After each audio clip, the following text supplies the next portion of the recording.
आज की वीडियो में हम लोग बहुत ही इंपॉर्टेंट क्वेश्चन का आंसर जानने की कोशिश करेंगे। हाउ एसिड बर्न एनीथिंग, मतलब एसिड से कोई भी चीज़ कैसे जल जाता है। हम लोग अक्सर सुने हैं कि किसी के मुंह पर एसिड फेंक दिया गया, अक्सर फिल्मों में दिखाते हैं कि किसी के मुंह पर एसिड फेंक दिया, उसका स्किन जल गया। कपड़े पे एसिड डालते हैं, कपड़ा जल जाता है। आखिर एसिड में ऐसा क्या होता है उससे कोई चीज़ जल जाता है। एक कमाल की बात है कि जो जलने या बर्निंग का मतलब हम लोग अभी तक पढ़े हैं, बर्निंग का मतलब पढ़ें, बर्निंग तो सिर्फ फायर यानी कि आग से होता है। आग में क्या होता है, किस चीज़ से आग में ऐसा चीज़ है जिससे जलता है, तो आग में होता है हीट। ओके, हीट की वजह से कोई चीज़ जल जाता है। लेकिन एसिड में तो गर्मी नहीं होता, एसिड तो बिल्कुल शांत होता है, रूम टेम्परेचर पे नॉर्मल होता है। लेकिन उससे कैसे कोई चीज़ जल जाता है, उसके पास तो हीट नहीं, उसमें आग भी नहीं जलता है। इसी सवाल का जवाब हम लोग ढूंढेंगे। सबसे पहले समझते हैं बर्निंग का प्रोसेस क्या होता है। अगर नॉर्मली हम लोग किसी चीज़ को आग पर जलाते हैं उसमें क्या होता है जिससे वो जल जाता है। हम लोग एक वर्ड को बार बार रिपीट कर रहा हूँ मैं। जलने का क्या मतलब है, जलना क्या होता है, इसका मतलब क्या। आखिर कोई चीज़ जल गया मतलब क्या हो गया, उसमें ऐसा क्या हो गया कि हम लोग उसको बोलते हैं जल गया। रोटी पकाते हैं तो रोटी बोलते हैं जल गया, वो काला हो गया, ऐसा क्या हो गया, इसको समझते हैं। अगर आपके पास कोई सब्सटेंस है, कोई ऑब्जेक्ट है, समझिएगा ध्यान से, कोई सब्सटेंस कोई ऑब्जेक्ट है, कोई भी चीज़, और हम लोग बहुत अच्छी तरह से जानते हैं दुनिया में ऐसा कोई भी लिविंग थिंग या कोई ऐसा चीज़ नहीं जिसके पास पानी नहीं हो, मॉइस्चर नहीं हो। क्या होता है, वाटर होता है, वाटर। और आग में क्या होता है भाई, अभी हमने बता दिया कि फायर यानी कि आग के पास होता है हीट। और जैसे ही वाटर को हीट के कांटेक्ट में लाते हैं तो वाटर अपना बॉइलिंग पॉइंट क्रॉस करता है और वाटर जो लिक्विड फेज में है, ओके ध्यान से समझिएगा, जो लिक्विड फेज में है वहां से वो गैस बनकर वहां से बाहर निकल जाता है। क्या बनता है, गैस, या इसको वेपर कर सकते हैं। ओके, वेपर बन के उस ऑब्जेक्ट से बाहर निकल जाता है।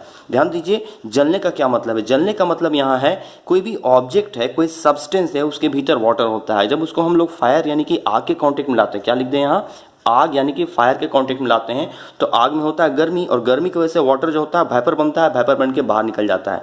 जब कभी भी किसी चीज़ से पानी अगर बाहर निकलता है, तो अगर पानी इसमें ख़त्म हो गया, इससे बाहर निकल गया, तो इसी वाले प्रोसेस का नाम होता है जलना। एक बार फिर से रिपीट करते हैं, जलने का क्या मतलब होता है। अगर किसी सब्सटेंस में, किसी ऑब्जेक्ट में पानी नहीं रहता है, पहले पानी था और उससे पानी निकल गया, मतलब वो जल गया।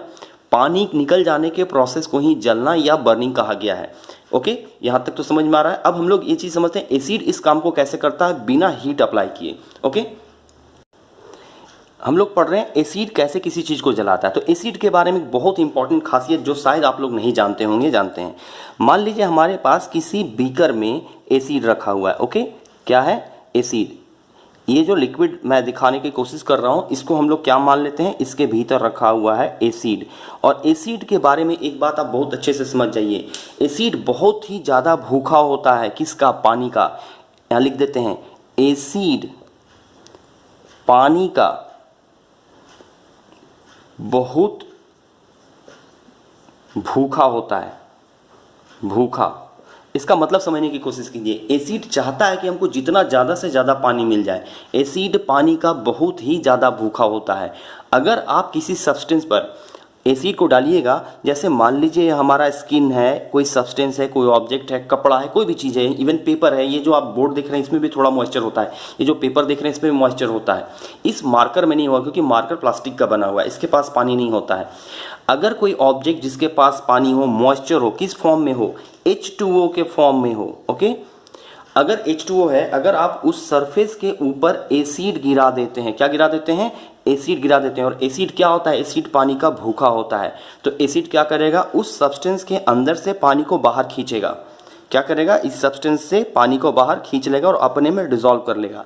इस प्रोसेस की वजह से इस सब्सटेंस के भीतर से क्या निकल जाएगा, पानी निकल जाएगा, और पानी चला जाएगा बाहर, निकल कर बाहर आ गया। अब इस सब्सटेंस के अंदर क्या हो गया, पानी खत्म हो गया। अभी थोड़ी देर पहले मैं यही बता रहा था आग के केस में कि आग में क्यों जलता है। आग से इसलिए जलता है क्योंकि आग के भीतर जो आग के हीट की वजह से उसमें पानी निकल जाता है। तो एसिड भी वही किया, आग गर्म करके पानी को बाहर निकालता है और एसिड पानी का भूखा उसको सोख लेता है, अब्जॉर्ब जिसको कहते हैं चूस लेना। जैसे मच्छर कैसे खून चूसता है, मच्छर बॉडी में बैठता है, अंदर से खून निकाल लेता है, उस तरह से एसिड किसी सब्सटेंस के ऊपर डालते हैं तो उससे अंदर का पानी खींच के बाहर निकालते हैं। एसिड क्या करता है, पानी को बाहर खींच लेता है। क्यों, क्योंकि वो खुद पानी का भूखा है। और जब किसी सब्सटेंस से पानी निकल जाता है तो उसको हम लोग क्या कहते हैं, इसी को हम लोग कहते हैं जलना या बर्न होना। ओके, अब आप लोग समझ गए होंगे कि एसिड की वजह से क्यों कोई चीज़ जल जाता है। याद रखिएगा, एसिड सिर्फ उसी चीज़ को जला सकता है जिसके पास क्या हो, जिसके पास पानी हो। जिसके पास पानी नहीं रहेगा एसिड उसका कुछ नहीं बिगाड़ सकता है। तो हम लोग इसका मतलब एसिड को किस चीज़ में रख सकते हैं, तो हम लोग एसिड को प्लास्टिक में रख सकते हैं। प्लास्टिक में आपने देखा होगा एसिड प्लास्टिक के कंटेनर में ही रखा जाता है। अगर आप लोग हायर क्लासेस के स्टूडेंट होंगे तो आप देखिएगा लेबोरेटरी में एसिड को रखा जाता है किसमें, प्लास्टिक के कंटेनर। कॉन्सेंट्रेटेड एसिड को प्लास्टिक कंटेनर में रखा जाता है।